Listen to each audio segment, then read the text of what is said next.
Today at the National Press Club, Leader of the Opposition in Ireland, Mary Lou McDonald. As president of Sinn Féin in 2020, she led the party to its most successful electoral outcome in modern history. Mary Lou McDonald with today's National Press Club address.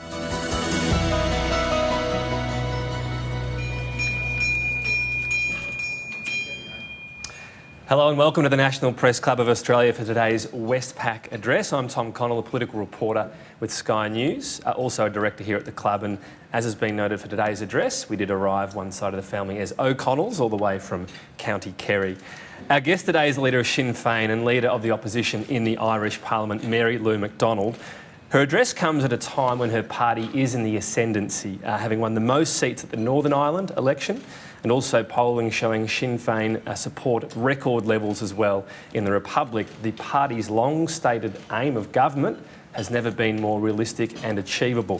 For those of you watching at home, you can join the conversation on Twitter. Our handle is @PressClubAust. Our hashtag is NPC. Please welcome Mary Lou McDonald.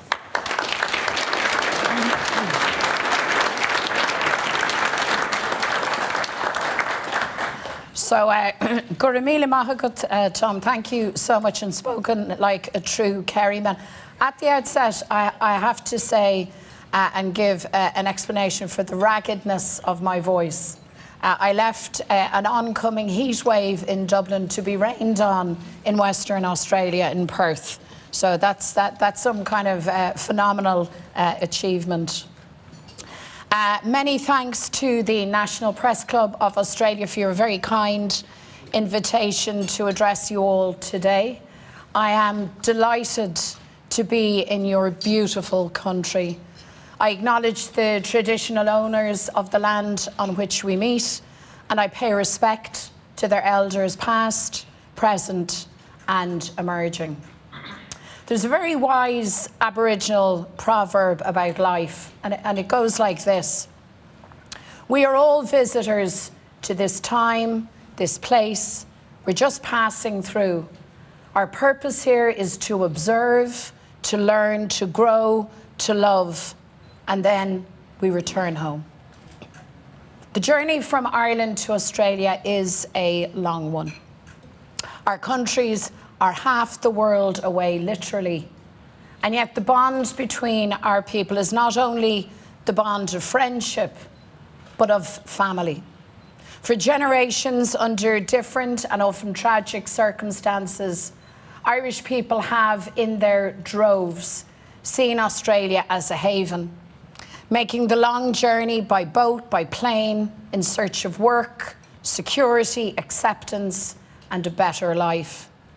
The Irish eyes that first took in the sight of Australia's coastline were taken here in the cold chains of bondage. They were followed by the huddled masses who fled the Great Famine on Gurta Moor. They came here destitute, desperate, sustained only by the hope of a better tomorrow. More came, exiled by British political persecution, those who stood for Ireland's freedom and the rebellions of the United Irishmen, the Young Irelanders, and of course the Fenians. Many of those patriots found their way to these shores, and from the get-go, the Irish spirit landed in Australia. Going right back to the Eureka Stockade, we find the rebellious quality of the Irish character to the fore in each chapter of the fight for economic justice and social equality in Australia. In more recent times, from the 1980s to the present day, Irish people came to Australia seeking jobs, opportunity and adventure too. The tearful loss of young generations to cycles of economic recession and emigration is heartbreakingly captured by Irish songwriter Paddy Riley in his song, The Flight of the Earls. It goes, "It's not murder, fear or famine that makes us leave this time. We're not going to join McAlpine's Fusiliers. We've got brains and we've got visions. We've got education too. But we just can't throw away these precious years." The history of people leaving Ireland across generations is spoken about in tragic terms of loss. But it has to be said also that the silver lining of emigration is found in the unique contribution the Irish have made to societies throughout the world, and indeed the opportunities our people have enjoyed across the world and here in Australia. Because you see, to be Irish is to be from a small island, but it is also to be part of a powerful global family. We Irish are known for our lyricism, but it was in fact an Australian, your former Prime Minister Bob Hawke, who captured the spirit of this perfectly in his speech to the Dáil, the Irish Parliament in Dublin in 1987. He said, "Ireland is the head of a huge empire in which Australia and the United States are the principal provinces. It's an empire acquired not by force of Irish arms, but by force of Irish character. An empire not of political coercion, but of spiritual affiliation, created by the thousands upon thousands of Irish men and women who chose to leave their shores or who were banished from them and helped in the building of new societies over the years." This was a tribute, I believe, that could only have been paid by a true friend. So 35 years later, let me return the compliment. The people of Ireland are grateful for the friendship of Australia, for the sanctuary, for the fair go, for the boundless opportunities, for the new lives created and families raised in this special land. For whatever can be said of the Irish character and our contribution to Australian society, the same can be said in equal measure of Australian resilience, ingenuity, openness and fair play.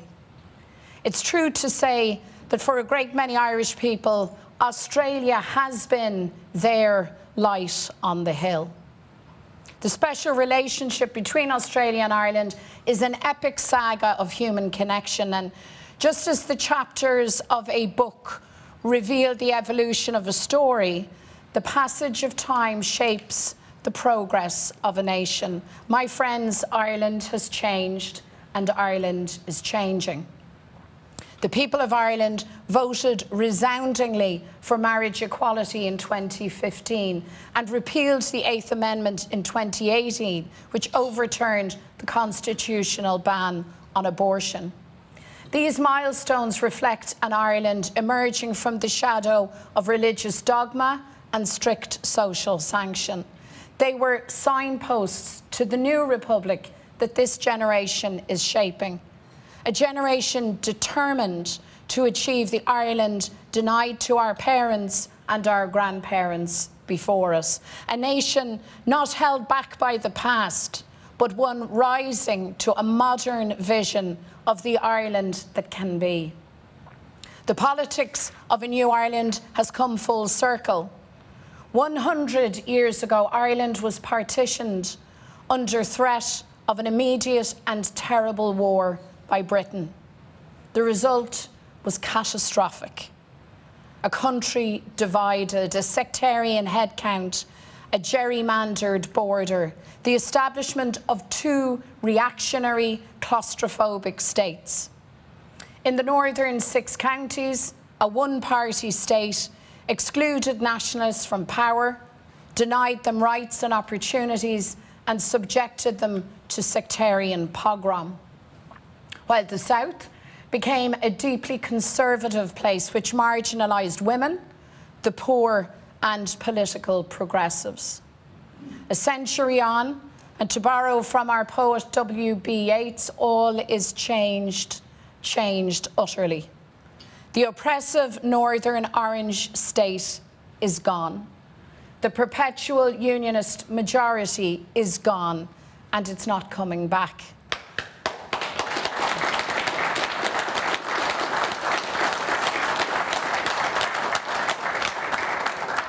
A A new generation is moving on together, a fact underscored by the result of the Northern Assembly election in May, in which Sinn Féin emerged as the largest party. This was a vote for equality, for progress and for real partnership. It was the vote of a generation.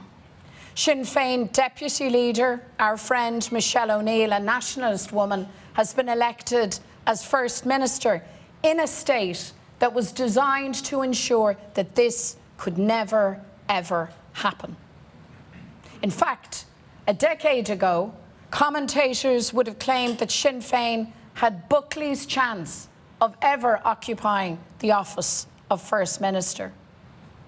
So now impossible is just a word. As the people place their trust in a new direction, as they choose for real change. They voted for a First Minister for all, who will lead a government for all. This is a positive step forward, mirrored by the historic February 2020 general election result in the South. As people rallied to the flag of progressive change, Sinn Féin won more votes than any other party, won a record number of seats and fundamentally changed the Irish political landscape. While the establishment parties clubbed together to deny the people a government for change, Sinn Féin now, for the very first time, leads an opposition that stands up for them every day. That's our job. And I am so very, very proud to be the first woman, the first female leader of the opposition in Ireland.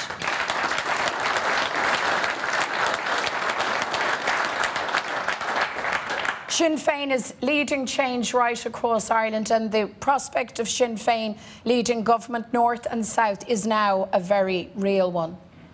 I want to lead a government in Dublin that will deliver a fresh start for workers and build a fair and equal society for everyone. So at the next general election, we will ask the Irish people to give us that chance. This seismic change is happening as we approach the 25th anniversary of the Good Friday Agreement, the peace accord that brought an end to decades of conflict and set out the vision for reconciliation between the people of our island. A peace process that defied the odds and demonstrated that even the most seemingly intractable of conflicts can be mediated and can be resolved. Ireland's journey shows that peace can triumph, that we can fix what is broken. It shows what can be achieved when people come together in common purpose. It is an international success story. It has, of course, faced great challenges over the years. In recent years, Brexit has been toxic and divisive. It invited disaster for Ireland economically, politically and socially. Throughout the Brexit negotiations with the European Union, the British government has cynically used Ireland's peace, our political stability and our prosperity as bargaining chips. See, there is no good Brexit for Ireland. However, the Irish Protocol, negotiated and agreed by Britain and the EU, limits the worst impacts of Brexit and protects the Good Friday Agreement, the all-Ireland economy, and prevents a hard border on our island. It is also the means by which the north of Ireland maintains access to the European single market. It is a good thing. It is succeeding. The north has prospered. All-Ireland trade has grown.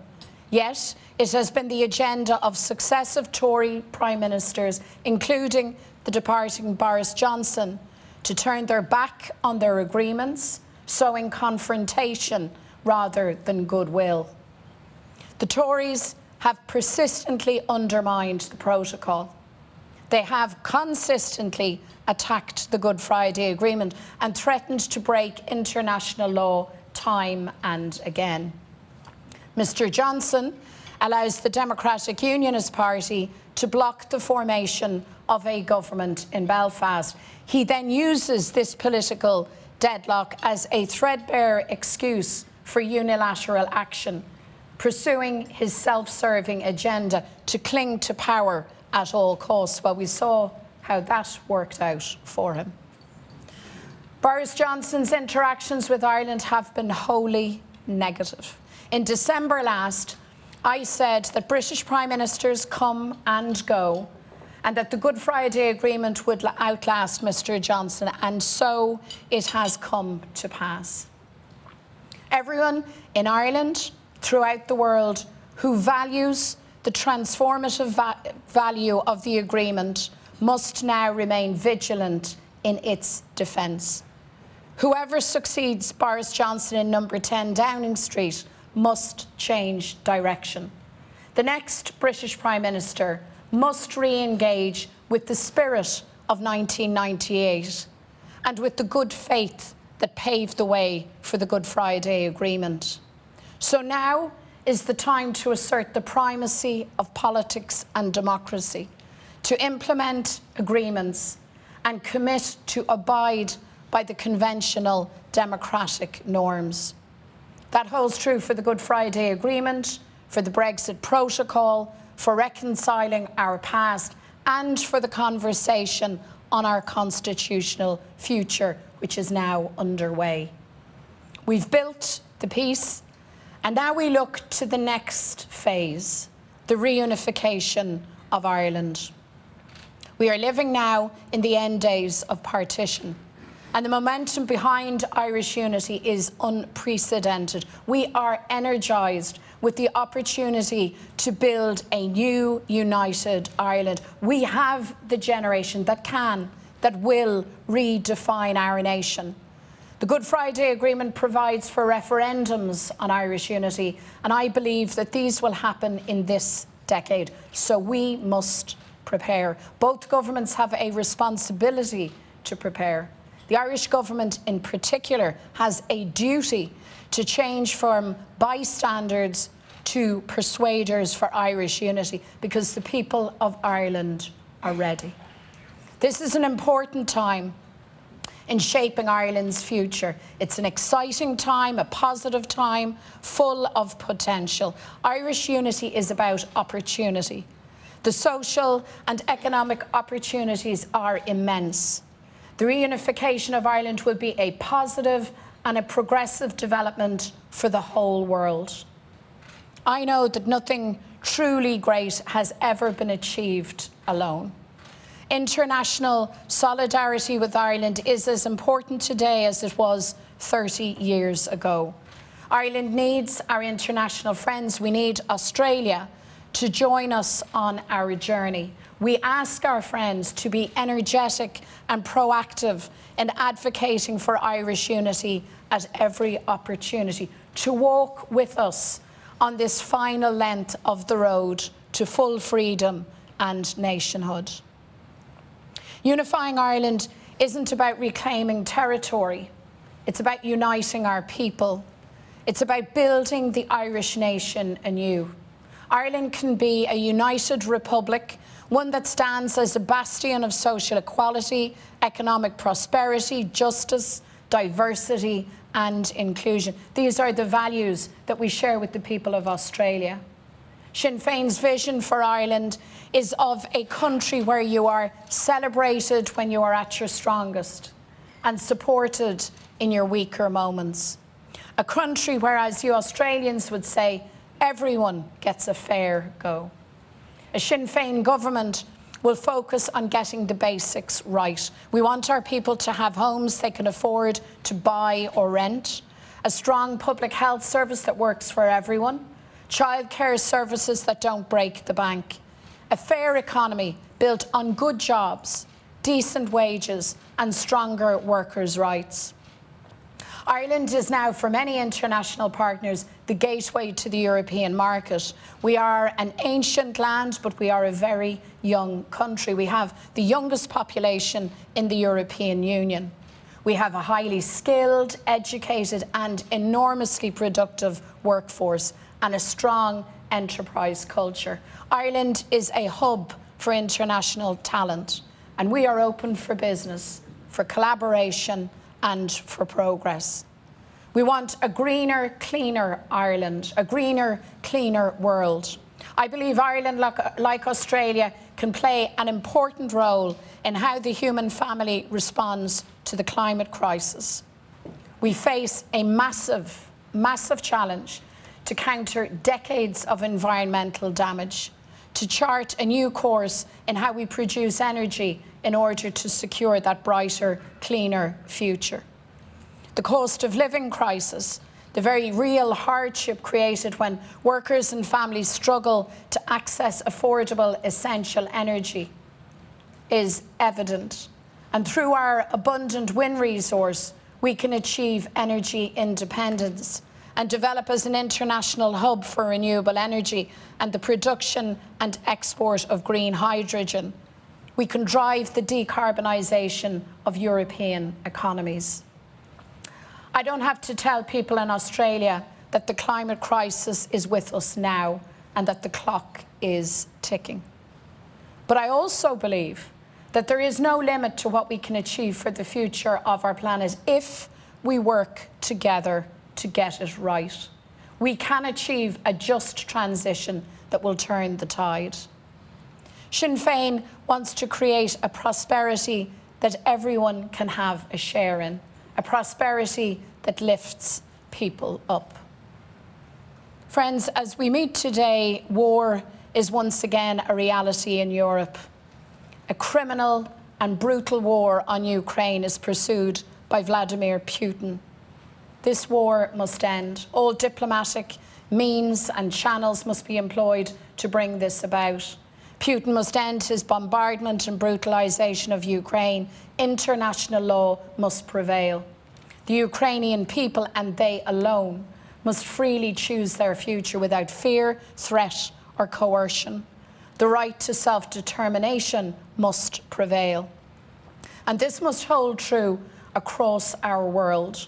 As a global community, we rely on each other, on our multilateral institutions and the rule of law to keep us all safe. I want, if I can, to take this opportunity to speak directly to the generation of Irish people who are today building a life for yourselves here in Australia. Many of you have made homes here and you will stay. We are very proud of you, proud of the immense contribution that you make to Australian society. I think, you know, of the story of the legendary Jim Stynes, a Gaelic footballer from my home city, the greatest city in the world, of Dublin. Jim came to these shores in 1984, and as you all know, he became one of the AFL's all-time greats, winning a Brownlow medal in 1991.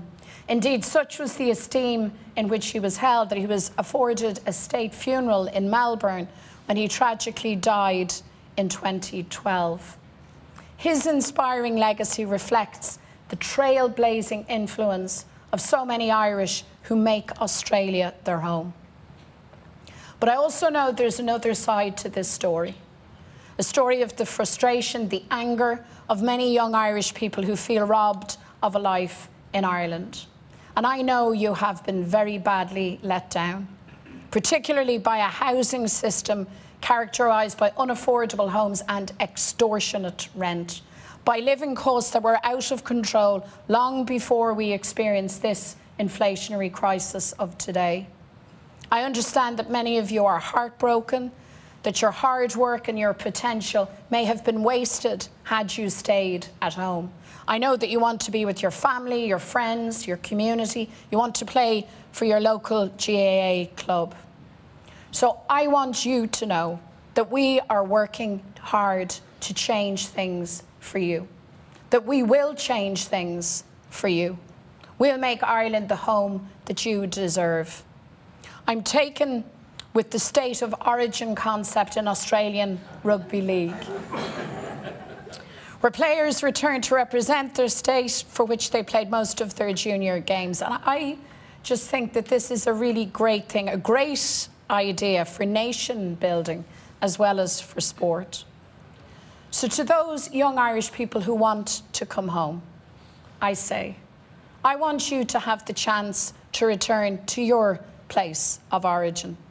I also want you to enjoy your time and your experience in this incredible country for however long it may last. So work hard, enjoy the sun, enjoy the lifestyle, but come home and be part of the new Ireland that we must build. We need you.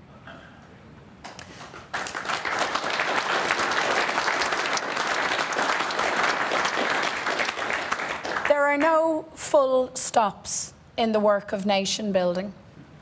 Nation building isn't confined to the boundaries of yesterday. I believe that in my heart. This is especially true when it comes to the uplifting of culture, tradition, and language. The great Irish rebel, Pádraig Pearse, wrote in Irish, Tír gan teanga, tír gan anam, which means a country without its language is a country without a soul.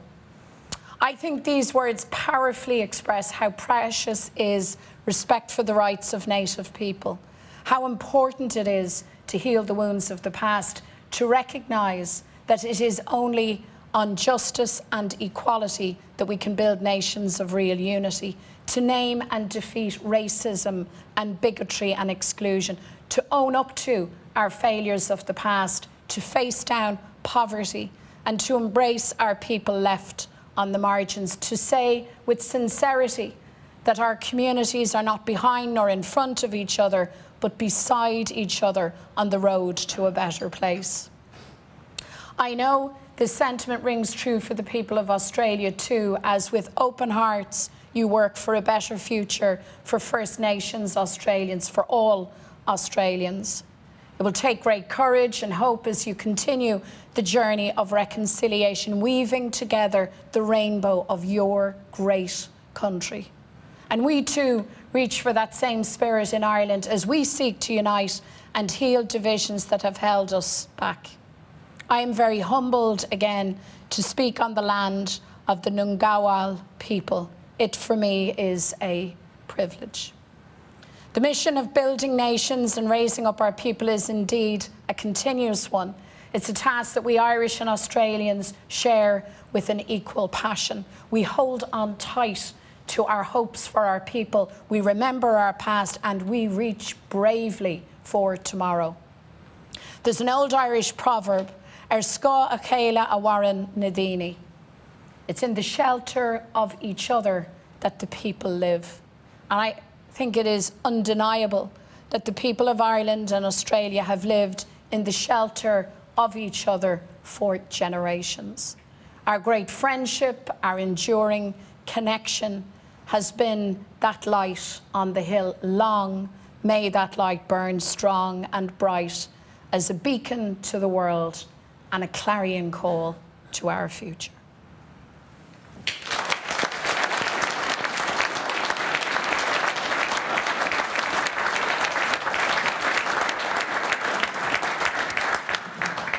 Thanks very much. Mary Lou, I'm really interested in the referendum timing you mentioned. So this decade, our own experience with referenda in Australia, and probably the closest one, not the same importance, but the Republic, was that once you had one and it wasn't successful, anyone pushing for one gets told, we've had a vote, you don't get another one just yet. Are you really conscious of making sure there's strong support and it's successful the first time, or just getting some sort of vote as soon as possible?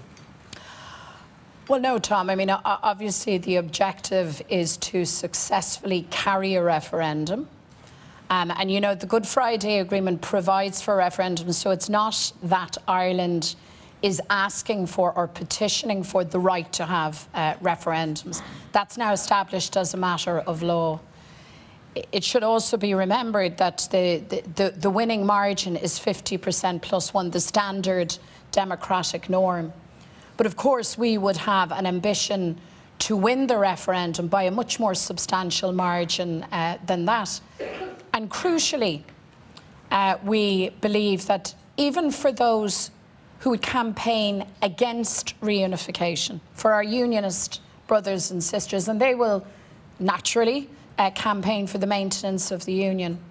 But nonetheless, it's very, very important that everybody, including unionism, understands that they have a voice, a stake and a say in the journey to union, to a united Ireland, and in shaping the final destination. That's really, really important. So, in terms of the timing of things, the most important thing that I can say is that we need to begin preparation now. There has to be a conversation right across the island, but also with our international Irish community about the way forward, about what a new Ireland looks like. And I've pressed this case with Micheál Martin, our serving Taoiseach, with Leo Varadkar, his predecessor, and his successor in all likelihood. We've pressed that very, very strongly. We haven't had a positive reception to it, but I have said, and I repeat, I think there is now an urgency in that preparation. So it's not simply having referendums for the sake of it. I mean, this is a moment of history and a moment of unparalleled opportunity for all of us. So it's our ambition to win it, and to win it well. I can't give you a date or a precise time. I can't tell you when the polling booths will open. But I can certainly say to you that all of the signs, even for those who had their heads buried deepest in the sand, all of the evidence of political change is now manifest right across Ireland. And you know, political leaders have an obligation to read the tea leaves, read the signs, understand what's happening in our society, and to lead from the front. And that's really what I am asking the Irish government in particular to do. There seems to be, in Ireland still, from your opponents, the biggest determination is to keep Sinn Féin away from being in government in some form. Is that just, do you feel part of that, I suppose, is historical enmity that hasn't gone away yet, and how does that go away? Well, I'm not sure. I was beginning to kind of take it personally, but then I had a little chat with myself and gave myself a shake. So, I mean, politics is competitive. And I think world experience and history demonstrates that those who hold power rarely, in fact never, surrender it and say, you were right, we were wrong, here you go, let's move on. That's not how the dynamic of political change operates in any society. And for a century, two political parties have essentially had it all their own way. And in some respects, we're Ireland's oldest political party, but we're kind of new kids on the block as well. The unfortunate thing is that for those who would have that sense of enmity, Tom, and wish just to keep us out at any cost, they misunderstand that actually the big growth in Sinn Féin is part of the story, a very important part of this story, because we're at the vanguard of pushing change. But it's not the totality of the story. The appetite in Ireland for change is much bigger than Sinn Féin. And whoever is in government, at whatever stage, the need to prepare and deliver Irish reunification is a national and indeed an international endeavour. It's not down to any one political party. But you're right to note that they were kind of keen to keep us out. I'm being polite because I know Australians are very polite. So most of the time. I'm just throwing in, you know. What about Australia's role? You mentioned you hope Australia joins the push in some way. Would that involve our Prime Minister talking to the British Prime Minister in some way, even if it's behind closed doors, and saying, we think you should at least not oppose this? Is that what you're hoping, that it reaches that level? I believe that people who value democracy and freedom everywhere should be proponents of Irish reunification. I mean, we came through, and don't worry, Tom, I'm not going to rehearse every twist and turn of it, but look, we came through an experience of colonisation, of destitution, emigration, conflict, partition, all of those things. And now we have an opportunity in a democratically mandated fashion to fix that. And to me, that's the sensible, democratic, modernising, pioneering thing to do. So yes, it means that we will certainly be talking to everybody. I mean, we believe that our European partners, who, by the way, in the wake of Brexit, made a very important statement and a very important commitment, and it was this, that Brexit notwithstanding, in the event when Ireland is reunified, the whole island automatically comes back under the European Union umbrella. That's an important thing. It was an important message for people who deeply resented having voted against Brexit and being coerced out of the European Union anyhow. So I believe that European leaders, just as Australian leaders, should advocate for the final leg, the final logical leg of the peace journey in Ireland, and that is reunification. And of course, I wouldn't presume to say to your new Prime Minister what he should do or how he should articulate that. But I would hope, in a bipartisan way, actually, across the aisle, as the Americans say, that there would be an understanding and a support, a tacit support for the Irish cause. And I get the sense that for you, Boris Johnson and Brexit hasn't exactly hurt the chances of reunification. Well, no, it hasn't. I mean, on the contrary, I think for lots of people who, you know, may not have been very politically conscious, may never have really reflected on the border, partition, the constitutional future. I think Brexit came as a big wake-up call, absolutely, because it demonstrated that actually, irrespective of the democratic view of the Irish people, you know, the king of the castle resides in number 10 Downing Street. And by the way, when the COVID epidemic then hit, we faced that reality again, because we were left with two, at times, very different standards and approaches to managing a public health emergency. And, you know, whatever your politics are, viruses don't have a political affiliation. You know, human biology is human biology, irrespective of where you are in the political spectrum. So I think moments like that, but Brexit in particular, raised the question in a very dramatic way. And I think internationally put a focus again on the fact that our country is partitioned. And let me finish maybe with this, just this observation. I think at a European level, and people will have seen all of the toing and froing on the protocol and all of that big politics play out. But the reality is that Brexit has resulted in a situation where the border on Ireland's is no longer simply our problem. It's now a European problem. And it's not going to go away. That's for keeps. So I think that changes the diplomacy and the politics around all of that. But Brexit was bad. I mean, please don't misunderstand. We campaigned against it, and it still holds the potential to be very, very damaging for Ireland.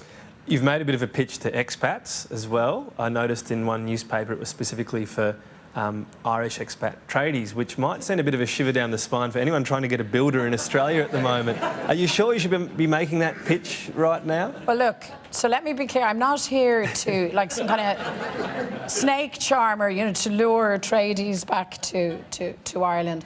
There is a shortage of these incredibly talented, skilled workers internationally. I know you're feeling it in Australia. I can tell you we're feeling it at home.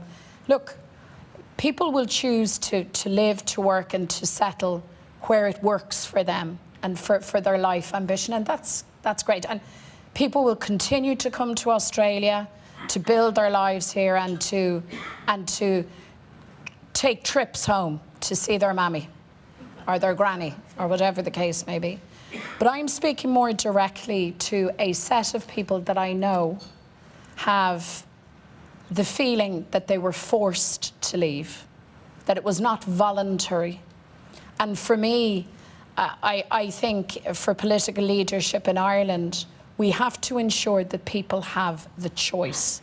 So, and if you want to come home, that it's possible for you to come home, that you will have the opportunity to live and to prosper and to flourish at home.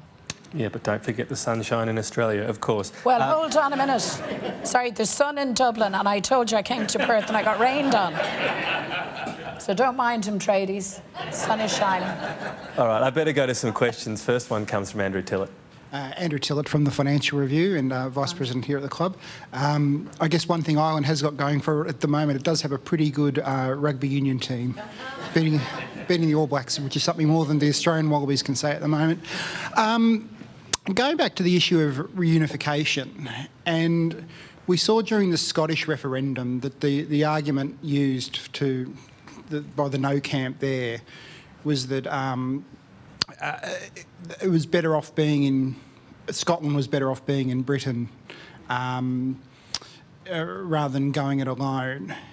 Do you think, and I appreciate the argument about reunification being the last step in the peace process and things like that, but playing devil's advocate here, do you think that that's a very sort of a potent sort of argument for people in Northern Ireland that being part of the UK, you're part of a bigger sort of country, one that, obviously is a permanent member of the United Nations, a much bigger economy and things like that. How do you sort of overcome those sorts of appeals there that, what you lose by joining, you might lose more by joining Ireland than what you gain, sort of thing? Well, thanks very much for the question and for your homage to our rugby players. So no, I don't accept that argument. As a matter of fact, it's in reverse. You see, the northern state has been left in a permanently weak position because of partition. That's the truth. And if you look at the economic indicators that kind of figure out how the country is doing, the border region in particular, north and south, is particularly hard hit, and we all know this. We know also, and Irish business in particular, and the unions, business in particular, have known for a very long time that to actually build prosperity, you have to do it on an all-island basis. They've been ahead of this curve for quite some time. Brexit has meant, to put it bluntly, that Britain has forfeited access to a market of 500 million people. Now, the British market is not, it's a fraction of that. So the idea that you would be losing in terms of market access and opportunities to collaborate simply doesn't stack up. I know we have some university folk here, and they may well know that certainly for third level and for institutions of learning, there was huge worry. I mean, there was a massive kickback all across Britain and in the north of Ireland against Brexit, because that kind of splendid ISA, that doesn't work. It never worked, but it certainly doesn't work in our age. I would also say this to you.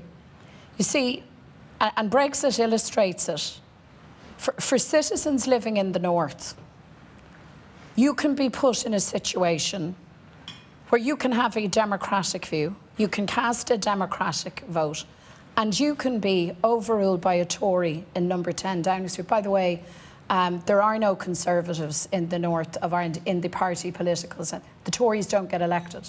I think they got a couple of hundred votes. Sorry, that was wrong of me to understate their strength. So that's just wrong. I mean, the basis of all human advancement and driving prosperity has to be the self-determination of people and to make decisions close to the ground that work. But certainly it has to mean that your democratic view can't be just cast aside. So the economic opportunities in terms of reunification are enormous. And in fact, many of our institutions now back home are looking at the scenario and starting to measure in ways that they hadn't before the dynamics of the northern economy. By the way, after Brexit, all-island trade has spiked. Supply chains have changed, the situation has changed. Everybody was delighted with this because it's good news. But at the Tory party conference, they had a wake kind of, and a tear was shed. It was evidence of something destructive and negative. So the points that you have made in your very legitimate question are exactly the speaking points that unionism will rehearse in a referendum campaign. but they're simply wrong. They are simply wrong on every level. Partition has held Ireland back by every measure, every conceivable measure. And is that the mood, particularly among the younger people in Northern Ireland, that they can see that being part of the UK and Great Britain is not what it might have been 10, 15 years ago? Well, you see, for lots of the younger population, 10 or 15 years ago feels like almost prehistoric to some of the, the kids coming up. So I think certainly I instance two moments in recent Irish political history, marriage equality and repeal of the eighth. Those were two big moments for young people on the island of Ireland, not just in the Republic, but right across the island. Brexit can be added to that. I know a lot. I, from time to time, speak at universities, in Queen's and the University of Ulster and beyond in the north. And I have never been in any of the universities, but that somebody at the end, lots of young people have come forward and said, look, we don't vote for you. We won't vote for you, but this Brexit thing is crazy. Because my assessment of young people globally, but certainly at home in Ireland, is that they want a chance to travel, to work, to learn, to come home when they're ready, to thrive, to prosper. The idea in a globalised world that you cut yourself off and deny to your young people the opportunity to live, work, study, right across a vast territory in the European Union is crazy, and I think young people understand that very acutely. Thank you. Thank you. Next question comes from Nicole Hegarty. Dear Gritch. Dear Gritch. Nicole Hegarty from ABC News. I have multiple questions, but I'll stick with one. Australia currently accounts for less than 1% of Ireland's exports. Given the Northern Protocol tensions and what disruption that's caused already, and the prospect of potential tariffs on Irish foods entering the UK, some discussion around that at the moment, how critical is it for Ireland to see Australia's discussions with EU, with the Australia-EU free trade deal, to really pick up speed swiftly? And where do you envisage exports growing in terms of Australia, dairy or tech? Okay, so the first cause of concern around the protocol, because Boris Johnson, as you know, the Tory government is proposing to hollow out the protocol. So the immediate concern is to keep that intact. But I take your point beyond that to consider what things look like. Look, a trade agreement between the EU and Australia makes sense. It makes sense in a world that is increasingly small in terms of innovation and tech, that we work together and that proceeds without undue delay. Here's the only caveat that I have, but it's a significant one. You see, in all of these deals that we strike now as a global community, we have to have our eye on the climate ball as well. That's the truth. We have to have our eye also on social standards, workers' protections, and so on. So those are the caveats that need to get built into any trading arrangement between Australia and the EU, or the EU and any other territory. With a name like Hegarty, maybe one more question. Yeah. Thank you. My great-grandparents came over from Ireland many a year ago. Okay. From Donegal and Cork. Oh, from Donegal. And Cork beautiful. as well. And as Cork. Far away as you could possibly get. Extreme north and south, yeah. My other question is, as you've said publicly, Sinn Féin wants to see a referendum on reunification of Ireland within the decade. While Sinn Féin has recorded historic support, in just the past week in Northern Ireland, we've seen huge bonfires, the tricolour draped across them, call flutes of Sinn Féin MPs in Northern Ireland burnt. Given that, a referendum on this would undoubtedly see a rise in tension among sectors within Northern Ireland in particular. At what cost will you pursue this, and how will you ensure that it doesn't reignite violence for potentially another decade? Okay, so let me be absolutely definitive on this. The process of reunification will be orderly, it will be peaceful, and it will be democratic. And I will not give an inch on that. And I really believe that there is a strong onus on every political representative and leader to state that categorically. I will not even countenance the scenario that you have painted up. That cannot happen under any set of circumstances. And I say that as, by the way, as one of the effigies that was hanged and burnt on a bonfire, along with some of my colleagues, and indeed the leader of the Alliance Party, also a woman, and the acting Minister for Justice. You see, people decided for peace. And the truth is, and I'm very conscious, you know, on an international stage, a big bonfire, a bus lit on the Falls Road, and nobody should be lighting up buses, by the way. I'm not trying to in any way explain that away. These are very limited phenomena. The war is over. We are moving to the future. And there is no appetite across wide society to return to armed actions and conflict. And I cannot accept, I don't think any Democrat could accept, that some unspoken possibility of perhaps tensions somewhere would throw us off our democratic course. I mean, we can't operate like that. And let me also say this, I fully respect that unionist people, families, I mean, I have one group of women from the north visit me every year. It's a mixed group. We've loyalists, you know, from the Shankill, and I tell you, they're certainly not voting for us, but they come and they visit, and we've, you know, I absolutely respect the integrity of their position and the fact that they will campaign and vote for the status quo. I get that. I respect that. Equally, there has to be respect for the fact that others will take a different view, and we will campaign and vote for Irish reunification. But we can't start adding a calculus of threat into all of that.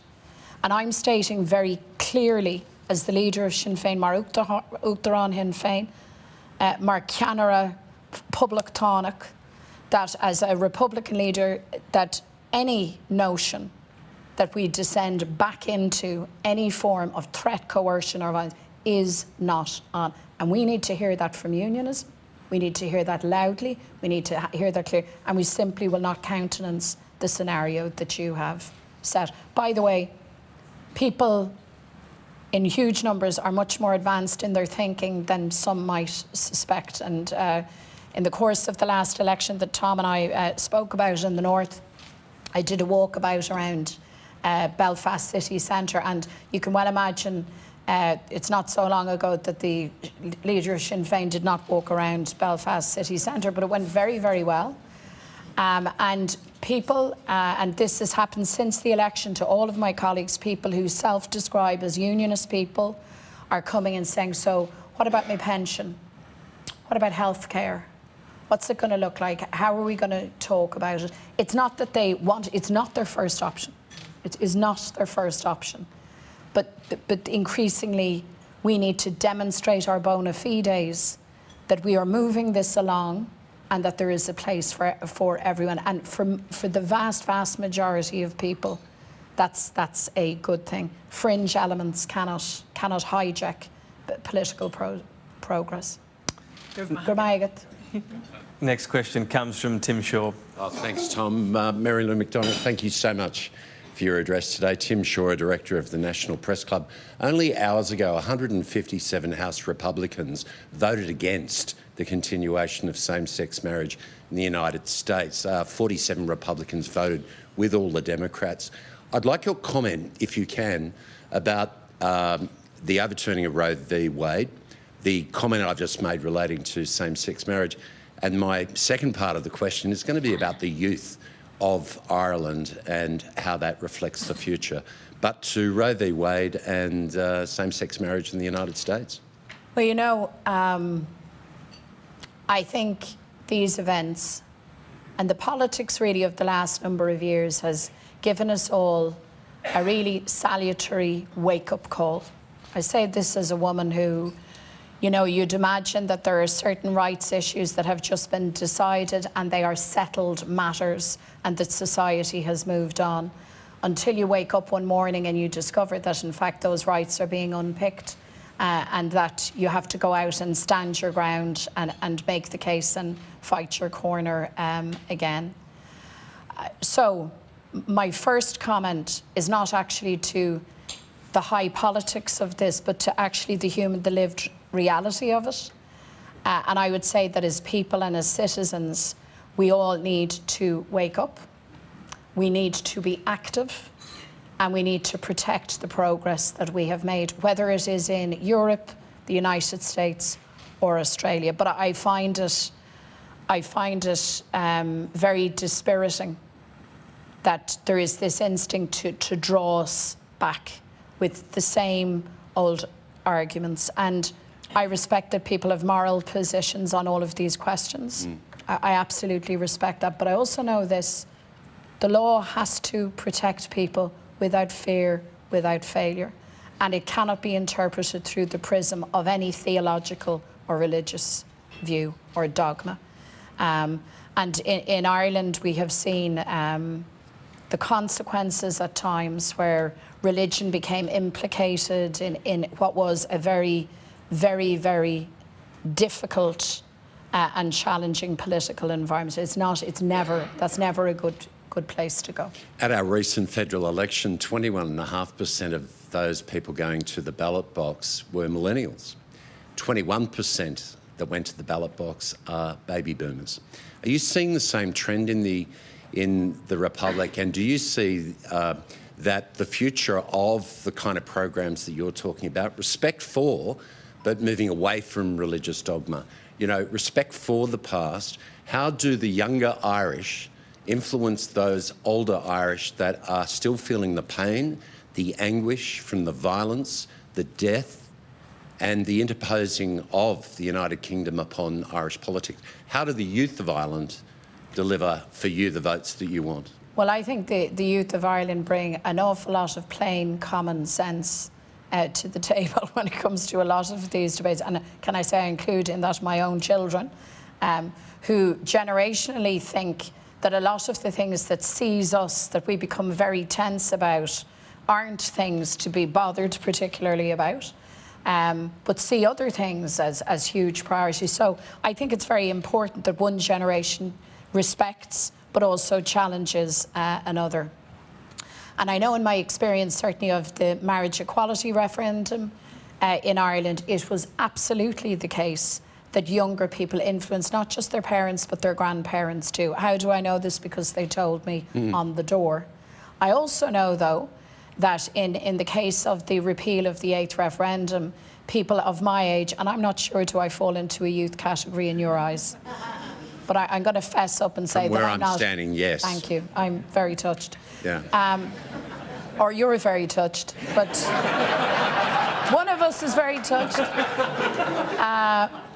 So in that case, women of my generation in particular, who had grown up with this awful oppressive sense, you're a girl, you're a woman, all of that, we influenced our daughters. I've no doubt about that. I also think we influenced our mothers, and I certainly influenced mine. So these things ebb and flow, and generations have now been born on the island of Ireland who have never known conflict. They've never known a British Army checkpoint or soldiers on the street or any of that. Isn't that amazing? For them, the Good Friday Agreement is history. Or the old days, the old times, as some of the young people describe. So what do you mean by the old times? Oh, 1990. Okay, yeah. So isn't that great? And there has to be a societal impulse to actually go with that, you know, and to embrace that, because that's how change is made. That's how progress is made. The signatories of the 1916 proclamation, the hunger strikers in 1981, so many incredibly powerful political activists, you know, were young people. They achieved big things, and they were only kids. You look at them now and you say, I could go back to even the war, the Tan War, the War of Independence a century ago, the Civil War, which was horrific. They were young. They were young people who took a chance and who said, we will make our mark on this land. I think that's a brilliant thing. And I hope that's happening in Australia too. I feel certain that it is. Thank you very much. Thank you. Next question from Nick Stewart. I'm a Stewart, my wife's a McGrath, but this census, I think for the first time in 5 or 6 generations, we actually said, we're actually Australian. We live here. We don't live in Ireland or anywhere else. We're not politicians like Bob Hawke or Kennedy who needed to reinforce those roots in order to gain votes. The world has changed. I think your policy, the party policy of Sinn Féin, is that you move out of NATO. You were highly critical of what Russia has done in the Ukraine. What's your feeling now? Is it time for you to change, to actually begin to recognise the world, and you have recognised the world the way it is in the past, but do we all need to recognise that the world is changing and that we need new policies in order to adapt to that? I think that's a fair comment. We absolutely need to recognise that the world has changed and changing, and we need to guard against history repeating itself. That's really important. Ireland's not in NATO. We are a military neutral, we are non-aligned. And that is a position that I firmly, passionately believe that we need to keep to. And let me explain to you why. It's not about being ambivalent or indifferent to what happens in the world, far from it. But I happen to believe in world and international affairs there is a valuable, indeed a vital role for neutral, credible interlocutors in a world that is, as you say, changed and changing and increasingly dangerous. We're a small little island, you know.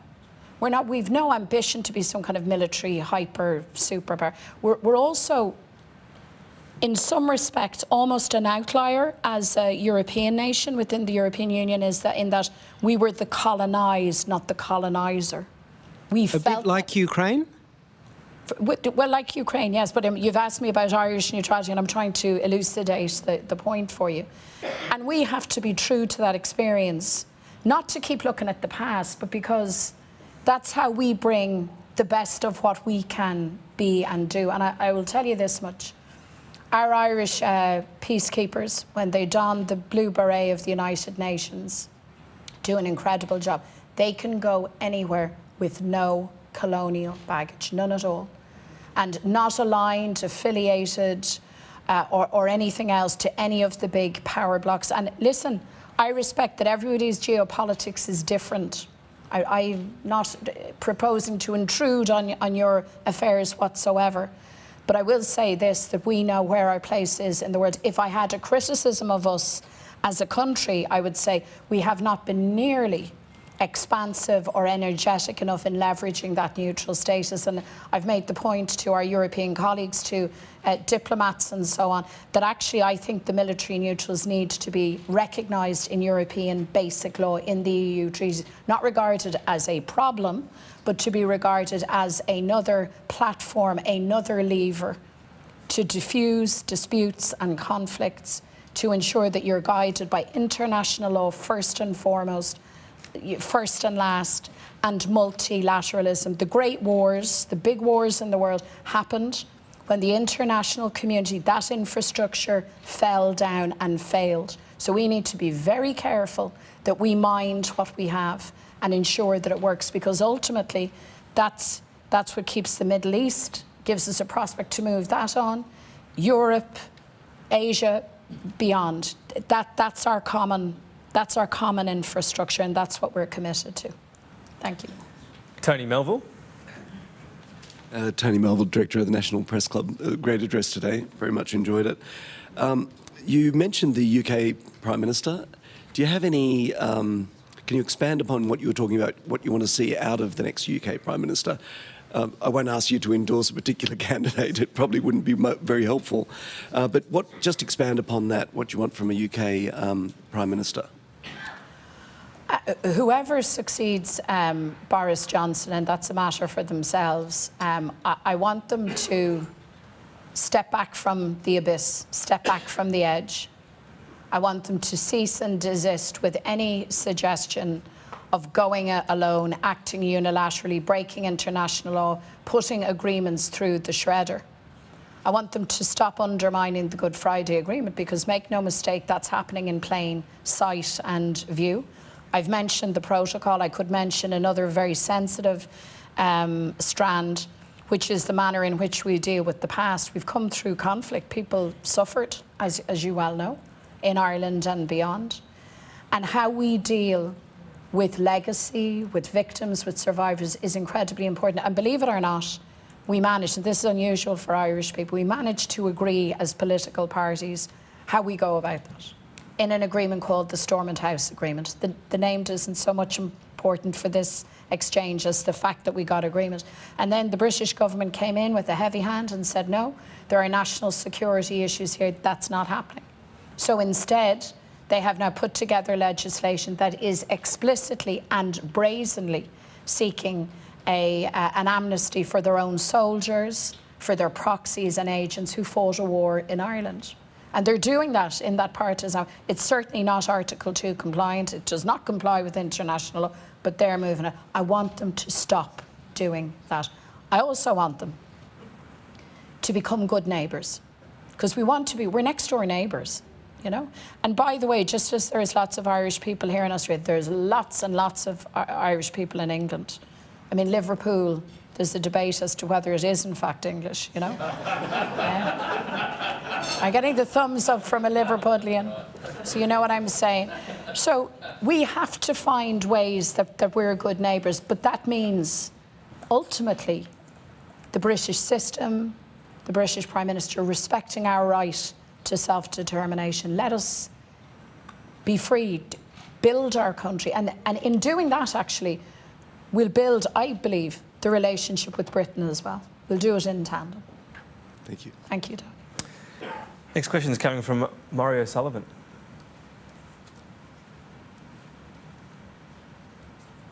Garmagod, a walked around, is untaken kind toru. Garmagod. Marisha Sullivan has Carden Australia, her son Antus Naheran. Maury O'Sullivan, Australian friends for a united Ireland. Conas tá gairi a hacht na gaelge, I dúis chat na tíre, will she a stad, no will she dul con keen. Tá sé dul con keen, mar tá acht gaelge aging inis. Is feather law the merle must mean that. So I've been asked about the Irish Language Act in the north of Ireland, just to explain to you. Is that on which is all right? Mas Fager, yeah. On Fragger 3 Barrel, on which is all right? Yeah, better. So so there was a whole thing about the Irish language, and it became really quite farcical in my view.